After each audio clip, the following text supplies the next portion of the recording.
Good afternoon, everybody.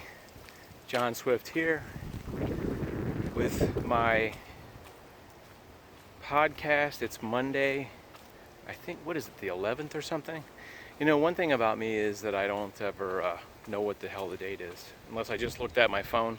Like, I'm super dependent on finding out what the date is and what day is Mother's Day, and what day is Memorial Day. Anyway, give me a second to sort of suss this out, because today's video, I think, is going to be an important message about what is going on as far as the current pandemic. I'm afraid to say COVID, because somehow I think YouTube will pick up on that and say that it's not in the community guidelines and stuff. So I'll just call it the virus situation. And I'm not even sure that that's in the community guidelines, because it seems like lately that YouTube has picked up on every little nitpicking thing, that it's not monetizable or it's not in the community guidelines and blah blah blah blah blah. And this isn't a video about them. It's just, it seems like if you say certain words or you put certain things in your titles, it either gets not monetized or not viewed or something. I always think there's something going on with that.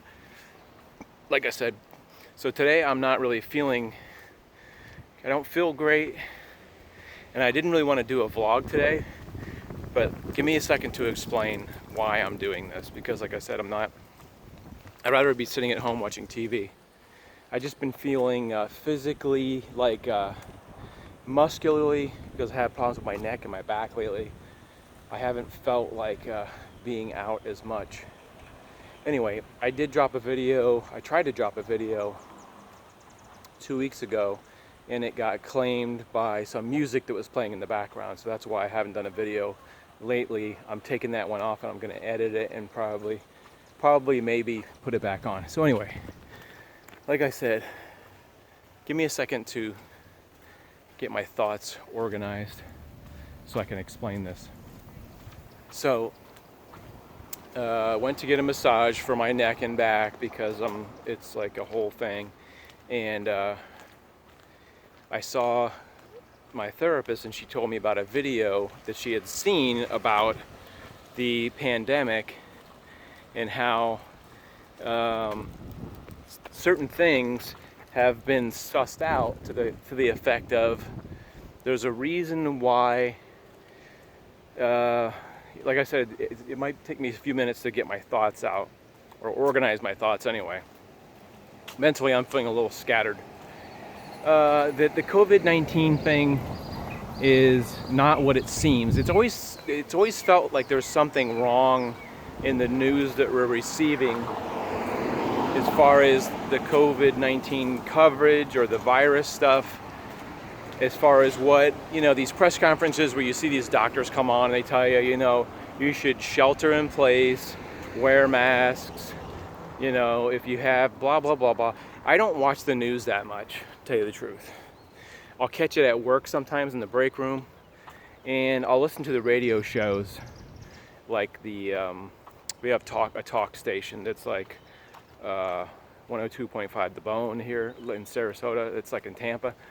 And I don't listen to a lot of their mainstream media, and I'll tell you why. Okay, just generally, because I worked for the news. I worked for ABC News in Sarasota local station for 7 years, and I saw how business was done as far as that.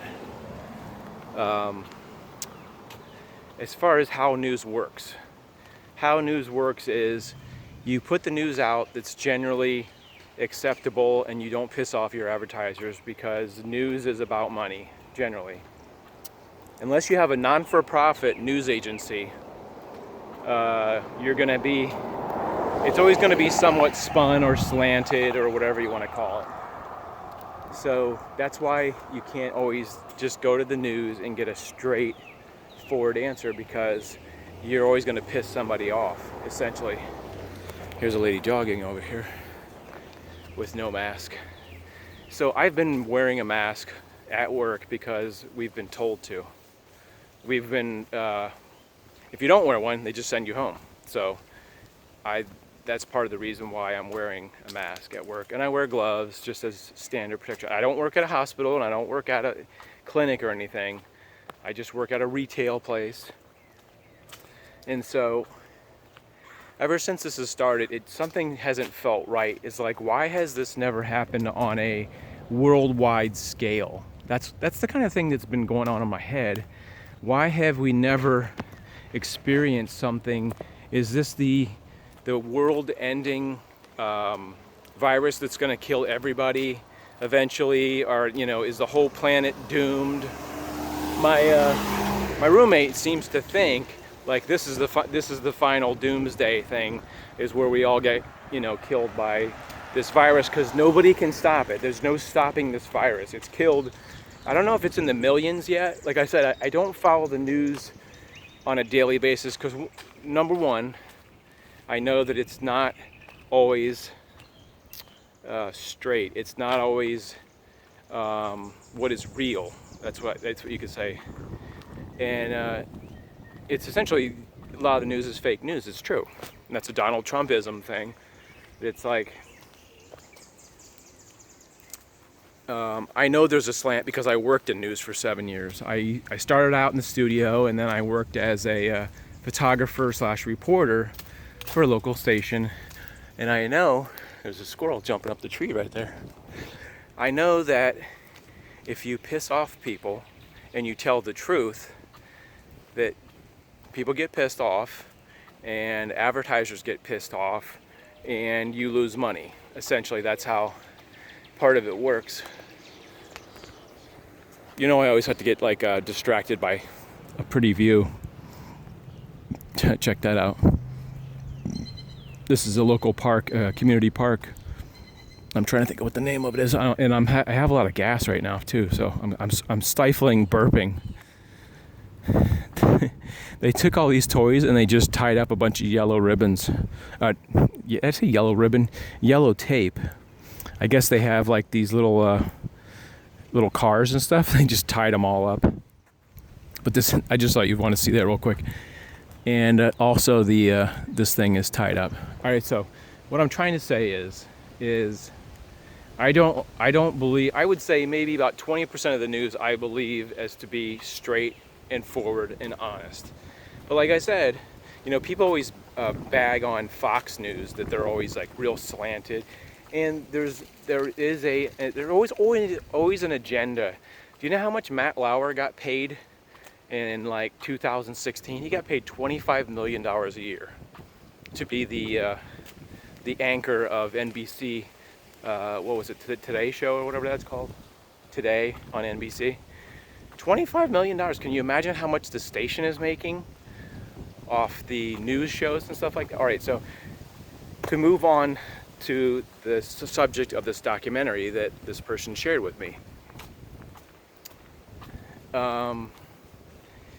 So I just watched it, and it made me really think about, like I said, what felt wrong about the pandemic. And what I'm trying to say by that is, why hasn't SARS ever escalated like this in the fashion that it seems like it just overwhelmed the country in weeks practically?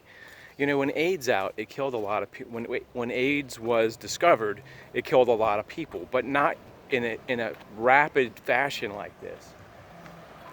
So this documentary, which is called Pandemic, which was released on Brighton.com, and I'm going to spell it for you. Brighton, Brighton.com.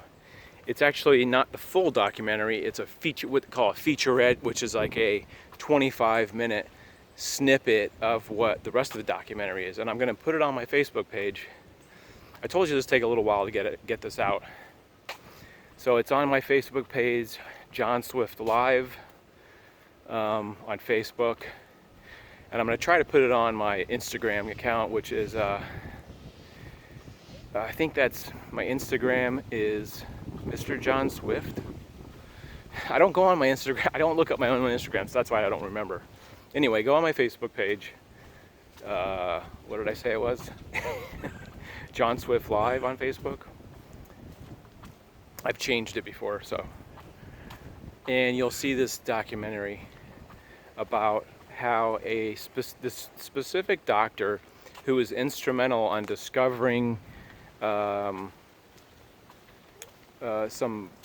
big things in the 80s about AIDS was working in a laboratory, and her life was turned upside down because she didn't agree with the politics of the laboratory.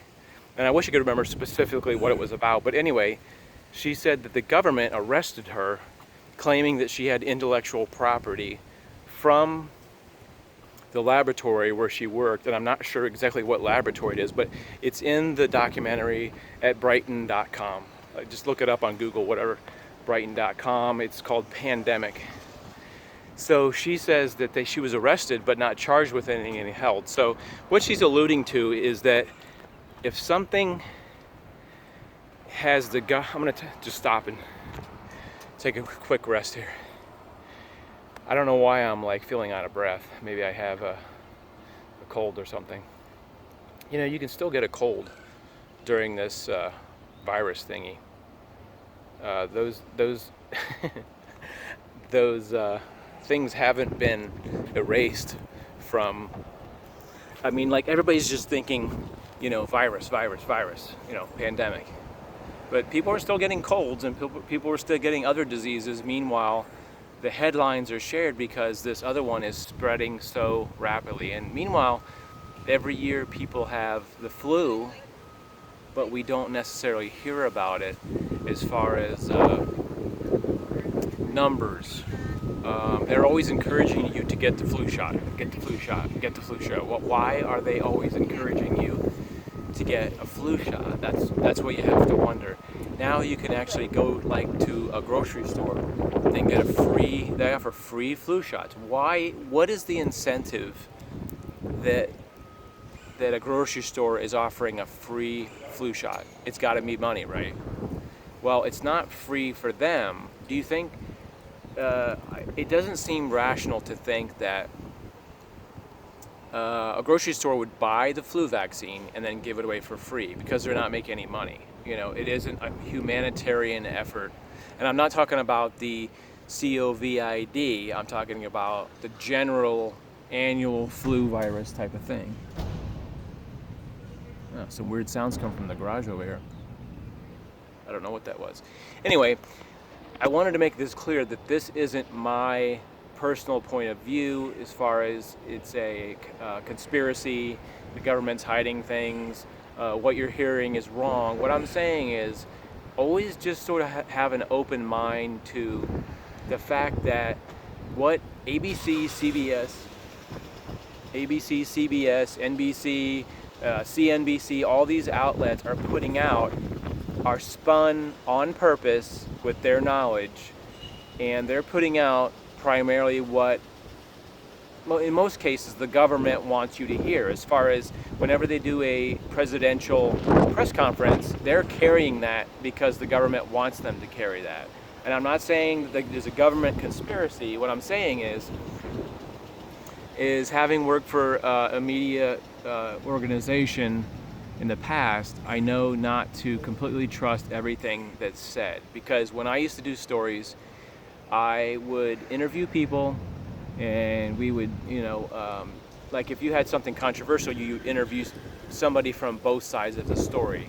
You know, somebody who was for that story and somebody was against, and you edit it down to a minute 30. We always used to do it was like a minute and 30 seconds, but we would shoot anywhere from a half hour to an hour's worth of video. And then, so how much content are you actually getting? I don't know why it's so loud over there. I sat down at this building because it was like a nice quiet neighborhood spot, and it was in the shade. And all I can hear is just noise in the background. It's not very busy down here. Downtown, I mean, I told you it was a Monday, but since so many businesses are closed, it's not super busy, especially in this part of town. It's like doctors' offices and businesses and stuff like that. Lawyers' offices, where usually there isn't a huge amount of traffic. There's a postal truck and a big bus and it just suddenly got really windy, so I hope it's not going to screw this up. So anyway, what I'm trying to, like, getting back to the documentary, is trying to say that this doctor who had a difference of opinion with the guy who goes on TV, and I forget what his name is. It starts with an F. And I'm gonna say that, like, he's Jewish because he has the typical glasses and the typical, and that's nothing against Jewish people. I'm just saying he just looks like a Jewish doctor, and his name seems kind of like that. But it's the guy who goes on TV and represents, like, I don't know what, a health organization.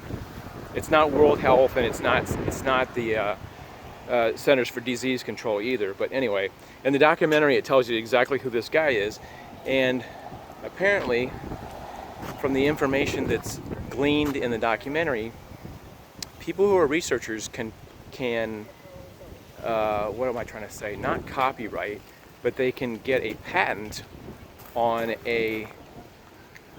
It's a lot busier down here than I thought it was going to be. You can get a patent on the science of a virus, apparently, and I may not be like saying that correctly. But there is millions to be had if you patent a treatment for a disease, is what I'm trying to get out, if that makes any sense to you.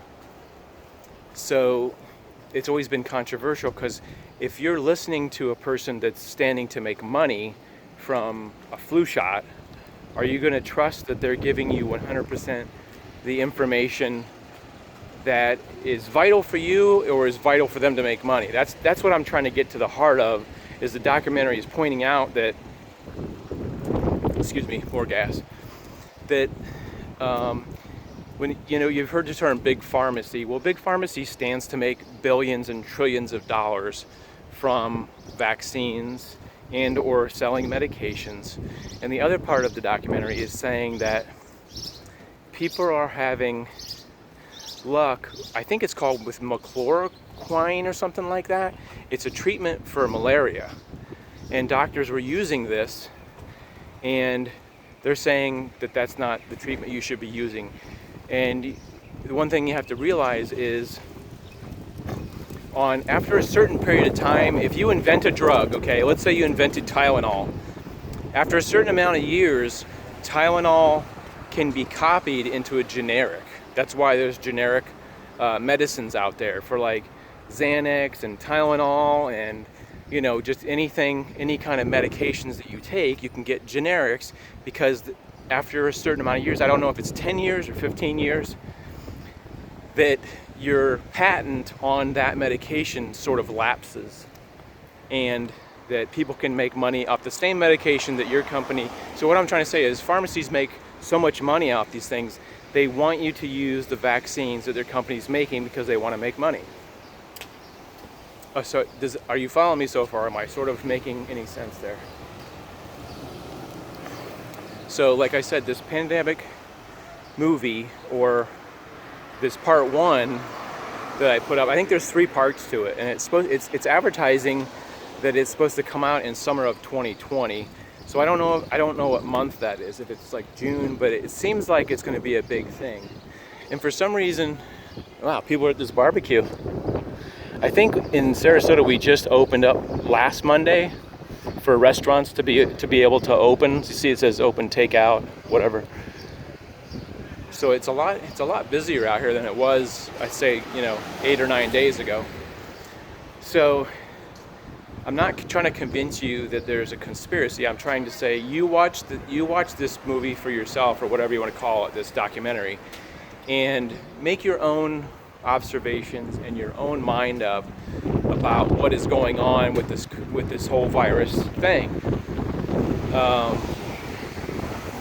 And the other thing that they made a lot of sense out is they have clips of doctors that are speaking out about the treatment and how the government is handling it as far as all the masks and stuff. And then one guy said, he was sitting next to another doctor, and he said, "You notice we're not wearing masks while we're talking here." They were like at a press conference. Sorry, I still got gas there. he said, you notice we're not wearing masks. And what he explained in a very understandable way is that when we're walking around and touching things on a daily basis, we're touching bacteria.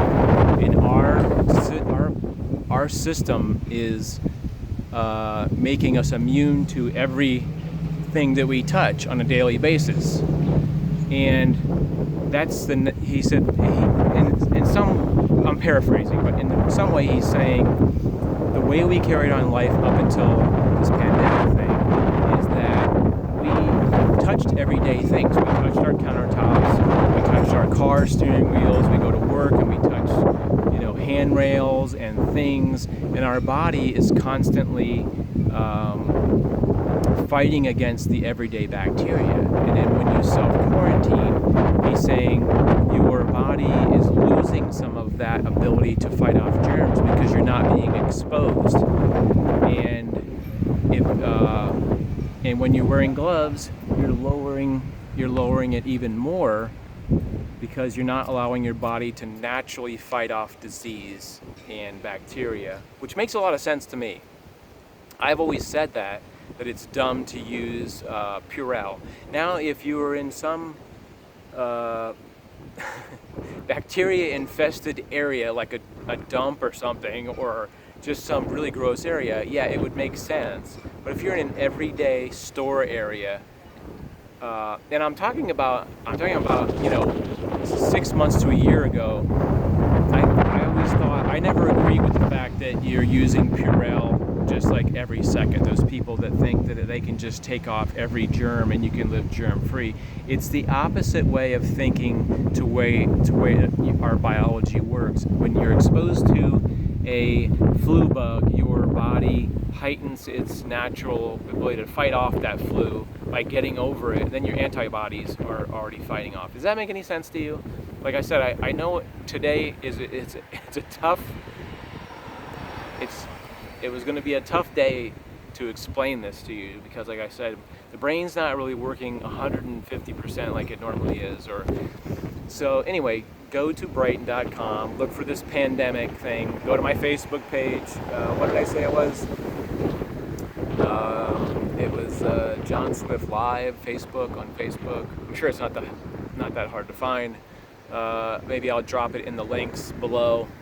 I'm not used to doing that. I'm just gotten so lazy lately, I don't even put links in the bottom. But anyway, do yourself a favor, watch this series, make up your mind for yourself. It's really a lot of food for thought, and it makes sense what they're saying. And I'm not saying the virus isn't real. That's not at all what I was trying to communicate to you. I'm saying that the virus is real, but there's a lot of weird things that have gone on about the whole isolation thing. I mean, we have never, in the history since I've been alive, been quarantined like this. Quarantine. Another loud door slam. That was weird. And some guy was staring at me over here too, right over there. Some guy was staring at me. So anyway, like I said, the documentary speaks for itself. Don't take my word for it. Just listen and take your word for it. Anyway, I'm gonna go before I start reiterating. Anyway, I hope this made sense. Maybe I'll do a follow-up video where I'm actually speaking English. And I hope everybody is well and taking precautions. By all means, if you already have a health issue, take precautions. Definitely take precautions. If you are already compromised, please take every precaution you can and stay safe out there. And we'll see you in the next video. Another door slam. I don't know why doors have to be so loud. Is that something we can work on in the future? Is doors that don't go slam?